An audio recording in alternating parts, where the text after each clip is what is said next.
Sherlock Holmes and the Spot of Kings. Chapter 1.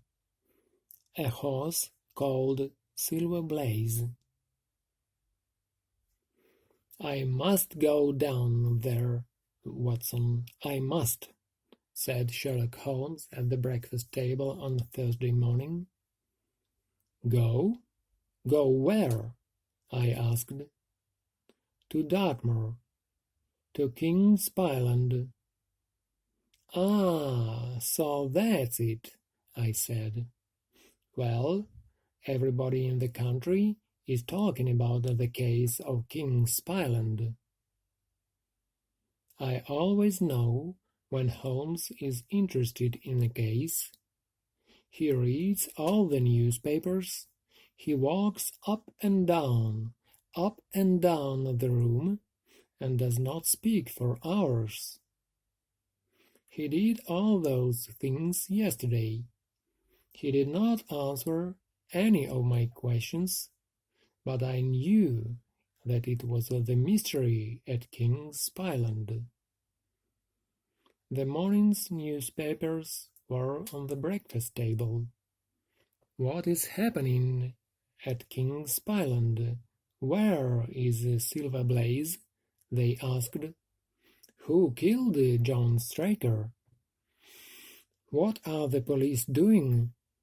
Can they find the horse before the big race next week?"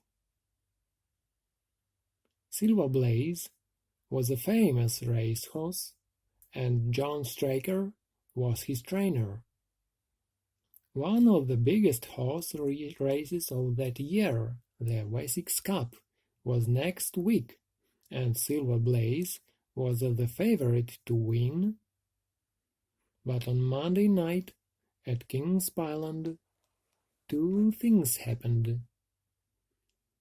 Someone killed John Straker, and Silver Blaze disappeared.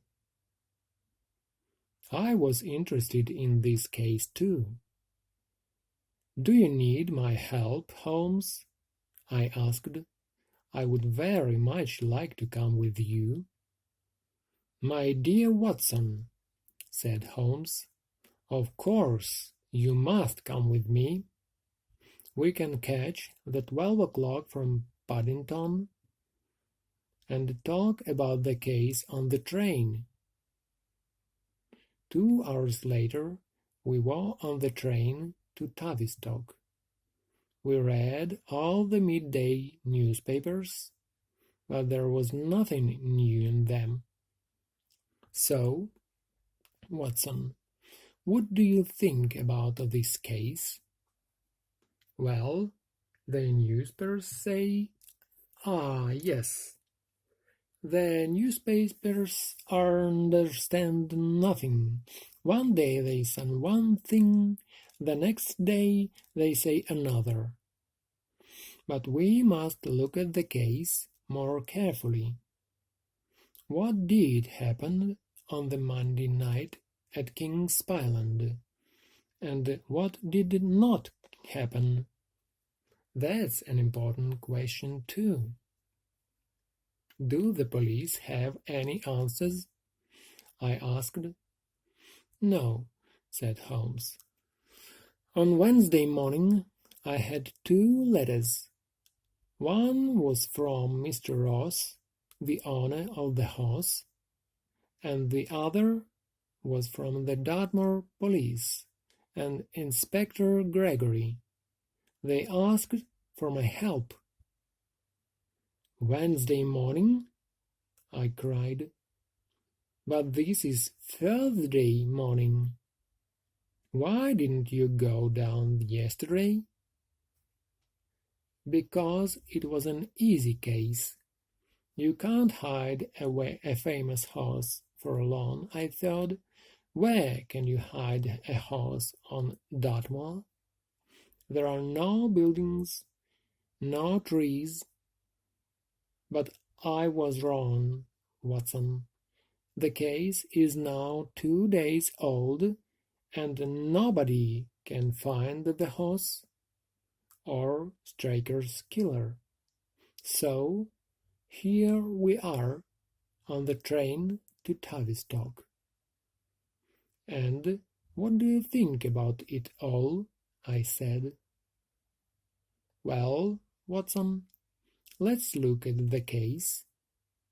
First, we have a racehorse, Silver Blaze, only 5 years old, but already a winner in many big races. His owner, Mr. Ross, is a happy man and rich.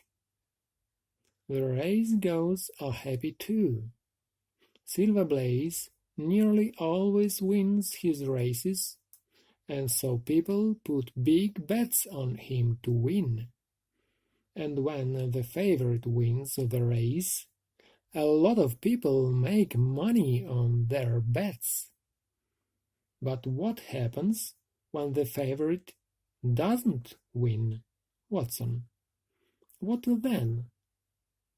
A lot of people lose their money, of course, I said. And people with big bets on a different horse can make much more money when that other horse wins. Right, Watson. So, perhaps some people are very interested in Silver Blaze not running in the Wessex Cup. Of course, Mr. Ross and his trainer, John Straker, know that, and they watch the horse very carefully. Now, let's look at the people and the place. The trainer, John Straker, a good man and wonderful with horses, worked for Mr. Ross for 12 years. There are 4 horses in the training stables and 3 boys working for Straker. One of them sits up all night with the horses, and the other 2 sleep in a room over the stables. We know nothing bad about any of the boys. Straker has a wife, no children, and lived in a house about 200 meters from the stables. The town of Tavistock is 2 kilometers to the west, and about 2 kilometers to the east there is Kippleton, another training stables. The owner there is Lord Backwater, and the trainer is Silas Brown. There are no other houses, just the hills of Dartmoor. I listened carefully. I wanted to remember it all, because Holmes does not like to say anything twice. Now, he said, what happened on Monday night? These papers came with Inspector Gregory's letter. The best thing is for you to read them, Watson. Then tell me what you think. I took the papers from him and began to read.